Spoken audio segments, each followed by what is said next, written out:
शिवमङ्गलस्तोत्रम् मङ्गलं भगवान् शम्भुर्मङ्गलं पुरुषासनः मङ्गलं सोमसूर्याग्नि लोचनो मम मङ्गलम् यनमङ्गलं कुमारस्य गिरिजा कल्पयत पुरा तारकं जेतुकामस्य तन्मे भवतु मङ्गलम् मङ्गलं पार्वतीनाथो मङ्गलं जाह्नवीधरः मङ्गलं गिरिजादेवी मङ्गलं सर्वमङ्गलम् गिरीन्द्रस्य च मेनायास्त्रैलोक्यस्य तपः फले पार्वत्या जन्मदिवसे तन्मे भवतु मङ्गलम् त्रिपुरं हन्तु कामस्य दिधक्षोरन्धकासुरम् भवान्या यत्कृतं भर्तुस्तन्मे भवतु मङ्गलम् ईश्वराज्ञानुयातस्य वीरभद्रस्य शूलिना यत्कृतं मङ्गलं कार्यं तन्मे भवतु मङ्गलम् हारभूषणकेयूर लीलाभुजगभूषयोः शिवयो सदृशोद्वाहे तन्मे भवतु मङ्गलम् यः शिवो नामरूपाभ्यां या देवी सर्वमङ्गला तयो संसरणात् पुंसां सर्वतो जयमङ्गलम् मङ्गलं भगवान् शम्भुर्मङ्गलं पुरुषासनः मङ्गलं सोमसूर्याग्नि लोचनो मम मङ्गलम् यनमङ्गलं कुमारस्य गिरिजा कल्पयत पुरा तारकं जेतुकामस्य तन्मे भवतु मङ्गलम् मङ्गलं पार्वतीनाथो मङ्गलं जाह्नवीधरः मङ्गलं गिरिजादेवी मङ्गलं सर्वमङ्गलम् गिरीन्द्रस्य च मेनायास्त्रैलोक्यस्य तपः फले पार्वत्या जन्मदिवसे तन्मे भवतु मङ्गलम् त्रिपुरं हन्तु कामस्य दिधक्षोरन्धकासुरम् भवान्या यत्कृतं भर्तुस्तन्मे भवतु मङ्गलम् ईश्वराज्ञानुयातस्य वीरभद्रस्य शूलिना यत्कृतं मङ्गलं कार्यं तन्मे भवतु मङ्गलम् हारभूषणकेयूर लीलाभुजगभूषयोः शिवयो सदृशोद्वाहे तन्मे भवतु मङ्गलम् यः शिवो नामरूपाभ्यां या देवी सर्वमङ्गला तयो संसरणात् पुंसां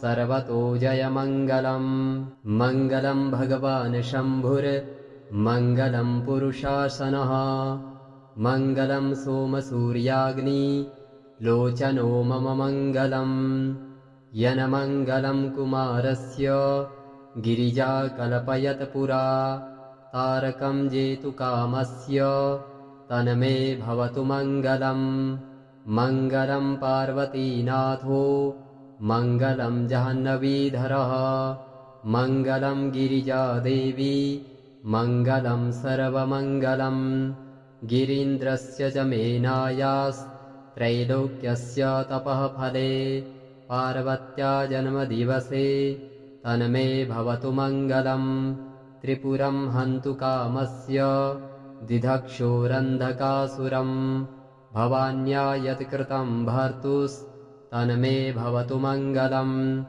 ईश्वराज्ञानुयातस्य वीरभद्रस्य शूलिना यत्कृतं मङ्गलं कार्यं तन्मे भवतु मङ्गलम् हारभूषणकेयूर लीलाभुजगभूषयोः शिवयो सदृशोद्वाहे तन्मे भवतु मङ्गलम् यः शिवो नामरूपाभ्यां या देवी सर्वमङ्गला तयो संसरणात् पुंसां सर्वतो जयमङ्गलम् मङ्गलं भगवान् शम्भुर्मङ्गलं पुरुषासनः मङ्गलं सोमसूर्याग्नि लोचनो मम मङ्गलम् यनमङ्गलं कुमारस्य गिरिजा कल्पयत पुरा तारकं जेतुकामस्य तन्मे भवतु मङ्गलम्।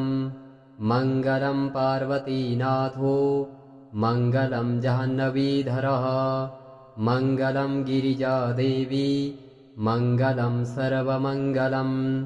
गिरीन्द्रस्य च मेनायास्त्रैलोक्यस्य तपः फले पार्वत्या जन्मदिवसे तन्मे भवतु मङ्गलम्। त्रिपुरं हन्तु कामस्य दिधक्षोरन्धकासुरम् भवान्या यत्कृतं भर्तुस्तन्मे भवतु मङ्गलम्। ईश्वराज्ञानुयातस्य वीरभद्रस्य शूलिना यत्कृतं मङ्गलं कार्यं तन्मे भवतु मङ्गलम्। हारभूषणकेयूर लीलाभुजगभूषयोः शिवयो सदृशोद्वाहे तन्मे भवतु मङ्गलम्। यः शिवो नामरूपाभ्यां या देवी सर्वमङ्गला तयो संसरणात् पुंसां सर्वतो जयमङ्गलम्। मङ्गलं भगवान् शम्भुर्मङ्गलं पुरुषासनः मङ्गलं सोमसूर्याग्नि लोचनो मम मङ्गलम्। यन्मङ्गलं कुमारस्य गिरिजा कल्पयत् पुरा तारकं जेतुकामस्य तन्मे भवतु मङ्गलम्। मङ्गलं पार्वतीनाथो मङ्गलं जाह्नवीधरः मङ्गलं गिरिजादेवी मङ्गलं सर्वमङ्गलम्। गिरीन्द्रस्य च मेनायास्त्रैलोक्यस्य तपः फले पार्वत्या जन्मदिवसे तन्मे भवतु मङ्गलम्। त्रिपुरं हन्तु कामस्य दिधक्षोरन्धकासुरम् भवान्या यत्कृतं भर्तुस्तन्मे भवतु मङ्गलम्। ईश्वराज्ञानुयातस्य वीरभद्रस्य शूलिना यत्कृतं मङ्गलं कार्यं तन्मे भवतु मङ्गलम्। हारभूषणकेयूर लीलाभुजगभूषयोः शिवयो सदृशोद्वाहे तन्मे भवतु मङ्गलम्। यः शिवो नामरूपाभ्यां या देवी सर्वमङ्गला तयो संसरणात् पुंसां सर्वतो जयमङ्गलम्। मङ्गलं भगवान् शम्भुर्मङ्गलं पुरुषासनः मङ्गलं सोमसूर्याग्नि लोचनो मम मङ्गलम्। यन्मङ्गलं कुमारस्य गिरिजा कल्पयत् पुरा तारकं जेतुकामस्य तन्मे भवतु मङ्गलम्। मङ्गलं पार्वतीनाथो मङ्गलं जाह्नवीधरः मङ्गलं गिरिजादेवी मङ्गलं सर्वमङ्गलम्। गिरीन्द्रस्य च मेनायास्त्रैलोक्यस्य तपः फले पार्वत्या जन्मदिवसे तन्मे भवतु मङ्गलम्। त्रिपुरं हन्तु कामस्य दिधक्षोरन्धकासुरम् भवान्या यत्कृतं भर्तुस्तन्मे भवतु मङ्गलम्। ईश्वराज्ञानुयातस्य वीरभद्रस्य शूलिना यत्कृतं मङ्गलं कार्यं तन्मे भवतु मङ्गलम्। हारभूषणकेयूर लीलाभुजगभूषयोः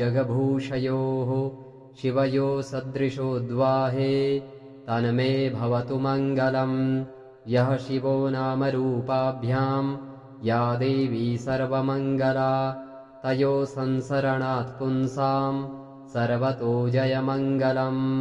मङ्गलं भगवान् शम्भुर्मङ्गलं पुरुषासनः मङ्गलं सोमसूर्याग्नि लोचनो मम मङ्गलम्। यन्मङ्गलं कुमारस्य गिरिजा कल्पयत् पुरा तारकं जेतुकामस्य तन्मे भवतु मङ्गलम्। मङ्गलं पार्वतीनाथो मङ्गलं जाह्नवीधरः मङ्गलं गिरिजादेवी मङ्गलं सर्वमङ्गलम्। गिरीन्द्रस्य च मेनायास्त्रैलोक्यस्य तपः फले पार्वत्या जन्मदिवसे तन्मे भवतु मङ्गलम् त्रिपुरं हन्तु कामस्य दिधक्षोरन्धकासुरम् भवान्या यत्कृतं भर्तुस्तन्मे भवतु मङ्गलम् ईश्वराज्ञानुयातस्य वीरभद्रस्य शूलिना यत्कृतं मङ्गलं कार्यं तन्मे भवतु मङ्गलम् हारभूषणकेयूर लीलाभुजगभूषयोः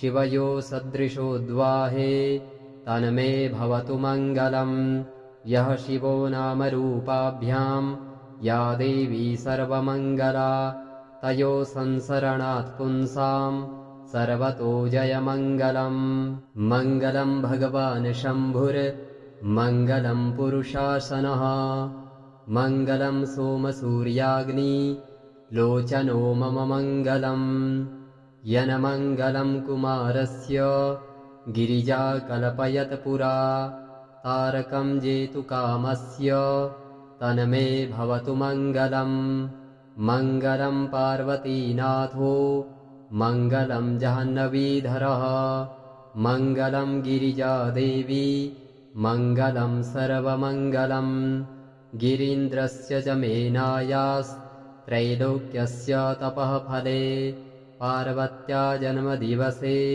तन्मे भवतु मङ्गलम् त्रिपुरं हन्तु कामस्य दिधक्षोरन्धकासुरम् भवान्या यत्कृतं भर्तुस्तन्मे भवतु मङ्गलम् ईश्वराज्ञानुयातस्य वीरभद्रस्य शूलिना यत्कृतं मङ्गलं कार्यं तन्मे भवतु मङ्गलम् हारभूषणकेयूर लीलाभुजगभूषयोः शिवयो सदृशोद्वाहे तन्मे भवतु मङ्गलम् यः शिवो नामरूपाभ्यां या देवी सर्वमङ्गला तयो संसरणात् पुंसां सर्वतो जयमङ्गलम् मङ्गलं भगवान् शम्भुर्मङ्गलं पुरुषासनः मङ्गलं सोमसूर्याग्नि लोचनो मम मङ्गलम् यनमङ्गलं कुमारस्य गिरिजा कल्पयत् पुरा तारकं जेतुकामस्य तन्मे भवतु मङ्गलम् मङ्गलं पार्वतीनाथो मङ्गलं जाह्नवीधरः मङ्गलं गिरिजादेवी मङ्गलं सर्वमङ्गलम् गिरीन्द्रस्य च मेनायास्त्रैलोक्यस्य तपः फले पार्वत्या जन्मदिवसे तन्मे भवतु मङ्गलम् त्रिपुरं हन्तु कामस्य दिधक्षोरन्धकासुरम् भवान्या यत्कृतं भर्तुस्तन्मे भवतु मङ्गलम् ईश्वराज्ञानुयातस्य वीरभद्रस्य शूलिना यत्कृतं मङ्गलं कार्यं तन्मे भवतु मङ्गलम् हारभूषणकेयूर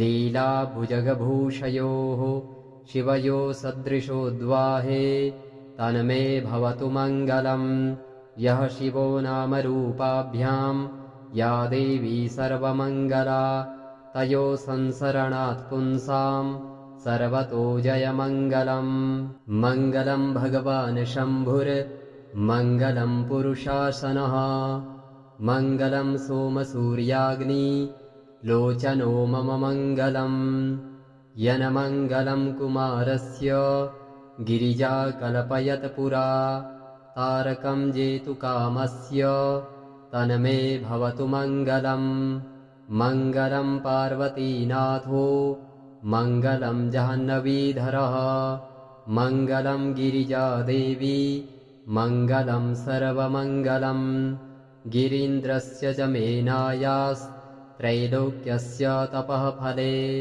पार्वत्या जन्मदिवसे तन्मे भवतु मङ्गलम् त्रिपुरं हन्तु कामस्य दिधक्षोरन्धकासुरम् भवान्या यत्कृतं भर्तुस्तन्मे भवतु मङ्गलम् ईश्वराज्ञानुयातस्य वीरभद्रस्य शूलिना यत्कृतं मङ्गलं कार्यं तन्मे भवतु मङ्गलम् हारभूषणकेयूरलीलाभुजगभूषयोः शिवयो सदृशोद्वाहे तन्मे भवतु मङ्गलम्। यः शिवो नामरूपाभ्यां या देवी सर्वमङ्गला तयो संसरणात् पुंसां सर्वतो जयमङ्गलम्। मङ्गलं भगवान् शम्भुर्मङ्गलं पुरुषासनः मङ्गलं सोमसूर्याग्निलोचनो मम मङ्गलम्। यन्मङ्गलं कुमारस्य गिरिजा कल्पयत् पुरा तारकं जेतुकामस्य तन्मे भवतु मङ्गलम्। मङ्गलं पार्वतीनाथो मङ्गलं जाह्नवीधरः मङ्गलं गिरिजादेवी मङ्गलं सर्वमङ्गलम्। गिरीन्द्रस्य च मेनायास्त्रैलोक्यस्य तपः फले पार्वत्या जन्मदिवसे तन्मे भवतु मङ्गलम्। त्रिपुरं हन्तु कामस्य दिधक्षोरन्धकासुरम् भवान्या यत्कृतं भर्तुस्तन्मे भवतु मङ्गलम्। ईश्वराज्ञानुयातस्य वीरभद्रस्य शूलिना यत्कृतं मङ्गलं कार्यं तन्मे भवतु मङ्गलम्।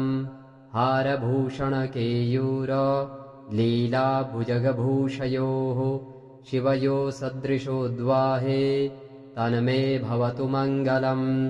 यः शिवो नामरूपाभ्यां या देवी सर्वमङ्गला तयो संसरणात् पुंसां सर्वतो जयमङ्गलम्।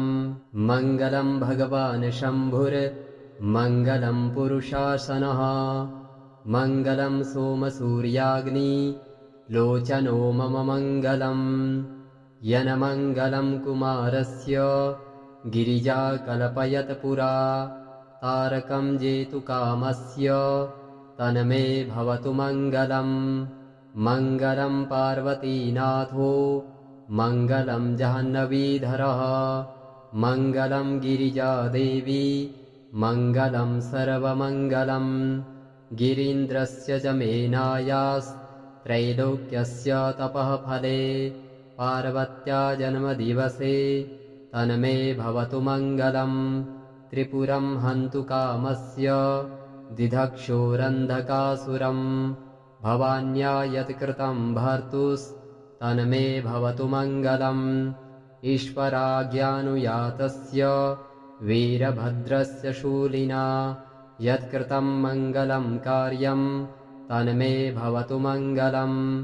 हारभूषणकेयूरलीलाभुजगभूषयोः शिवयो सदृशोद्वाहे तन्मे भवतु मङ्गलम्।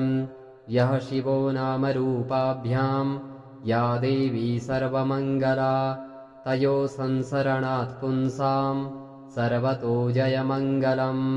मङ्गलं भगवान् शम्भुर्मङ्गलं पुरुषासनः मङ्गलं सोमसूर्याग्निलोचनो मम मङ्गलम्। यन्मङ्गलं कुमारस्य गिरिजा कल्पयत् पुरा तारकं जेतुकामस्य तन्मे भवतु मङ्गलम्।